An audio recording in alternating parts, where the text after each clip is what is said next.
ಮಕ್ಕಳಿಂದ ಹಿಡಿದು ದೊಡ್ಡೋರ್ವರೆಗೂ ತುಂಬಾ ಇಷ್ಟಪಟ್ಕೊಂಡು ತಿನ್ನೋ ಒಂದು ಹಣ್ಣು ಅಂದರೆ ಅದು ಮಾವಿನ ಹಣ್ಣು ಅಥವಾ ಮಾವಿನಕಾಯಿಯಿಂದ ತುಂಬ ರೀತಿಯ ಸಿಹಿ ತಿನಿಸುಗಳು ಅಥವಾ ರೆಸಿಪೀಸ್ಗಳನ್ನ ಮಾಡ್ಬೋದು.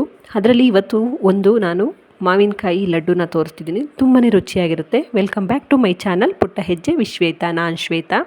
ಬರೀ 3 ಪದಾರ್ಥಗಳಿಂದ ಈ ಸ್ವೀಟ್ನ ತುಂಬಾ ಈಸಿಯಾಗಿ ಮನೇಲೇ ಮಾಡ್ಕೋಬೋದು. ಮೊದಲಿಗೆ ಇಲ್ಲಿ ನಾನು ಫ್ರೆಶ್ ತೆಂಗಿನಕಾಯಿನ ತೊಗೊಂಡಿದ್ದೀನಿ. ಇದನ್ನು ನೀಟಾಗಿ ಈ ರೀತಿ ಎಪ್ಕೊಬೇಕು.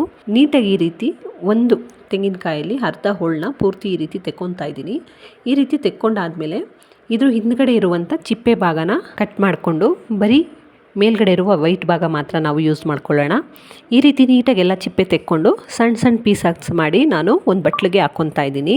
ನೋಡಿ, ಈ ರೀತಿ ನೀಟಾಗೆಲ್ಲ ತಕ್ಕೊಂಡು ಒಂದು ಬಟ್ಲಿಗೆ ಹಾಕ್ಕೊಂಡಿದ್ದೀನಿ. ಇವಾಗ ಇದನ್ನು ಒಂದು ಮಿಕ್ಸಿ ಜಾರ್ಗೆ ಹಾಕ್ಕೊಂಡು ಸ್ವಲ್ಪನೂ ನೀರು ಹಾಕಬಾರ್ದು, ಹಾಗೆಯೇ ನುಣ್ಣಕ್ಕೆ ರುಬ್ಕೊಂಡು ಬರಬೇಕು. ಸ್ವಲ್ಪ ಕೂಡ ನೀರು ಹಾಕೋ ಹಾಗಿಲ್ಲ. ನೀಟಾಗಿ ಇವಾಗ ನೋಡಿ ಈ ರೀತಿ ನೀಟಾಗಿ ಈಗ ರುಬ್ಕೊಂಡು ಬಂದಿದ್ದೀನಿ. ಇದನ್ನು ಇವಾಗ ಒಂದು ಬಟ್ಲಿಗೆ ಸಪ್ರೇಟಾಗಿ ಎತ್ತಿಟ್ಕೊಳ್ಳೋಣ. ಒಂದು ಬಟ್ಲಿಗೆ ಹಾಕ್ಕೊಂಡು ಇಲ್ಲಿ ನಾನು 2 ಮಾವಿನ ಹಣ್ಣನ್ನ ಯೂಸ್ ಮಾಡ್ತಾ ಇದ್ದೀನಿ. ನೋಡಿ, ಈ ರೀತಿ ಇರುವಂಥ 2 ಮಾವಿನ ಹಣ್ಣನ್ನ ತೊಗೊಂಡು ಇದು ಮೇಲ್ಗಡೆ ಚಿಪ್ಪೆ ಎಲ್ಲ ತೆಗೆದುಬಿಟ್ಟು ಒಳಗಡೆ ಇರೋ ಪಲ್ಪ್ಸ್ನ ಮಾತ್ರ ಒಂದು ಜಾರ್ ಒಳಗಡೆ ಹಾಕ್ಕೊಂಡಿದ್ದೀನಿ ಕಟ್ ಮಾಡಿ. ಕಾಯಿ ರುಬ್ಬಿರುವಂಥ ಜಾರ್ ಒಳಗಡೆ ಹಾಕ್ಕೊಳ್ಬೋದು, ತೊಂದರೆ ಇಲ್ಲ. ಇದಕ್ಕೆ ನಾನು 3 ಸ್ಪೂನಷ್ಟು ಸಕ್ಕರೆನ ಹಾಕ್ಕೊತಾ ಇದ್ದೀನಿ. ನೀವು ಹಣ್ಣು ಮತ್ತು ತೆಂಗಿನಕಾಯಲ್ಲಿ ಸ್ವೀಟ್ ಎಷ್ಟಿದೆ ಅಂತ ನೋಡಿಕೊಂಡು ಸಕ್ಕರೆನ ಹೆಚ್ಚು ಕಡಿಮೆ ಮಾಡ್ಕೊಬೋದು. ಇದಕ್ಕೂ ಕೂಡ ನೀರು ಹಾಕ್ತೆ ಈ ರೀತಿ ಪೇಸ್ಟ್ ರೀತಿ ನುಣ್ಣಗೆ ರುಬ್ಕೊಂಡು ಬರಬೇಕು. ಇದಾದಮೇಲೆ ಒಂದು ಬಾಣಲಿ ಇಟ್ಕೊಂಡು ಆ ಬಾಣಲಿಗೆ ನೀವು ಬೇಕೆಂದರೆ ಸ್ವಲ್ಪ ತುಪ್ಪ ಹಾಕ್ಕೋಬೋದು. ನಾನಿಲ್ಲಿ ತುಪ್ಪ ಏನೂ ಹಾಕಿಲ್ಲ, ಹಾಗೆಯೇ ರುಬ್ಬಿರುವಂಥ ತೆಂಗಿನಕಾಯಿನ ಹಾಕ್ಕೊಂಡು ಚೆನ್ನಾಗಿ ಫ್ರೈ ಮಾಡ್ಕೊಬೇಕು. ಸಣ್ಣ ಹುರಿಲೇ ಮಾಡ್ಕೊಬೇಕು. ಅದರಲ್ಲಿರುವ ತೇವಾಂಶ ಎಲ್ಲ ಹೋಗಿ ನೀಟಾಗಿ ಡ್ರೈ ಆಗೋವರೆಗೂ ನಾವು ಈ ರೀತಿ ಚೆನ್ನಾಗಿ ಹುರ್ಕೊಬೇಕು. ನೋಡ್ತಿದ್ದೀರಲ್ಲ ಕಲರ್ ಹೇಗೆ ಚೇಂಜ್ ಆಗಿದೆ ಅಂತ ಮುಂಚೆಗೂ ಇವಾಗ್ಲಿಗೂ. ಈಗ ನಾನು ಇದಕ್ಕೆ ಡೆಸಿಗ್ನೇಟೆಡ್ ಕೋಕೋನಟ್ ಪೌಡರ್ನ ಹಾಕ್ಕೊತಾ ಇದ್ದೀನಿ. ನೋಡಿ, ಇದು ಎಲ್ಲ ರೀತಿಯ ಸೂಪರ್ ಮಾರ್ಕೆಟಲ್ಲೂ ಇದು ಸಿಗುತ್ತೆ, ಯೂಸ್ ಮಾಡ್ಕೊಬೋದು ನೀವು. ಇದನ್ನು ನಾನು ಇವಾಗ 3 ಸ್ಪೂನಷ್ಟು ಕೋಕೋನಟ್ ಪೌಡರ್ನ ನಾನು ಬಾಣಲಿಗೆ ಹಾಕ್ಕೊತಾ ಇದ್ದೀನಿ. ಇದನ್ನು ಹುರಿಬೇಕಾಗಿರೋದೇನಿಲ್ಲ, ಇದು ಮುಂಚೆನೇ ಡ್ರೈ ಆಗಿರುತ್ತೆ. ಸ್ವಲ್ಪ ಬಿಸಿ ಮಾಡಿಕೊಂಡ್ರೆ ಸಾಕು. ನಿಮಗೆ ಫ್ರೆಶ್ ಕೋಕೋನಟ್ ಇಲ್ಲ ಅನ್ನೋದಾದರೆ ನೀವು ಪೂರ್ತಿ ಈ ರೀತಿ ಕೋಕೋನಟ್ ಪೌಡರಿಂದನೇ ಮಾಡ್ಕೊಬೋದು.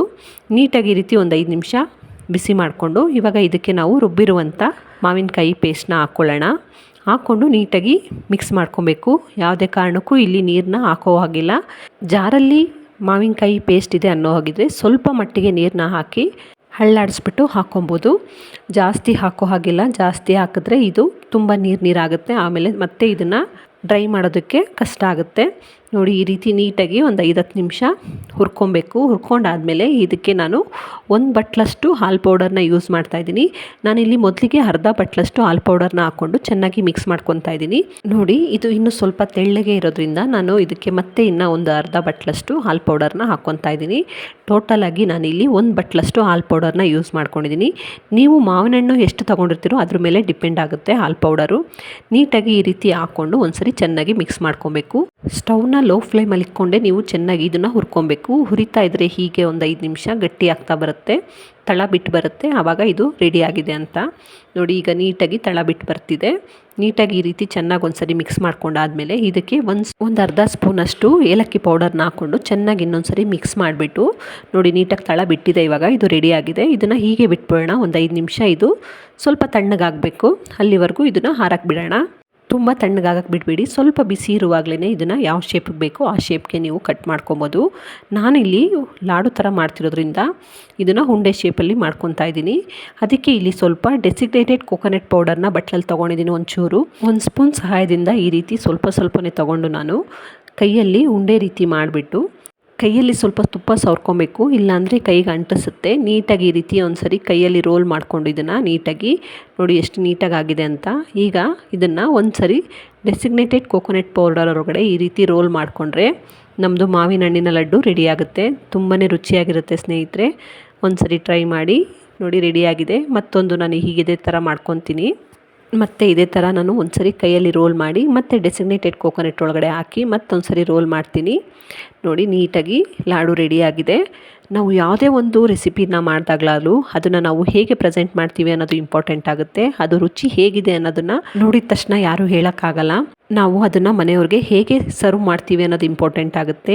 ಈ ರೀತಿ ನೀಟಾಗಿ ಮೇಲ್ಗಡೆ ಕೇಸರಿ ಮತ್ತು ಡ್ರೈ ಫ್ರೂಟ್ಸಿಂದ ನಾನು ಪ್ರೆಸೆಂಟ್ ಮಾಡ್ತಾ ಇದ್ದೀನಿ. ಇದನ್ನು ನೋಡಿದ ತಕ್ಷಣವೇ ಬೇಕ್ರಿಯಿಂದ ತಂದಿರೋ ಸ್ವೀಟ್ ಥರನೇ ಕಾಣಿಸ್ತಿದೆ.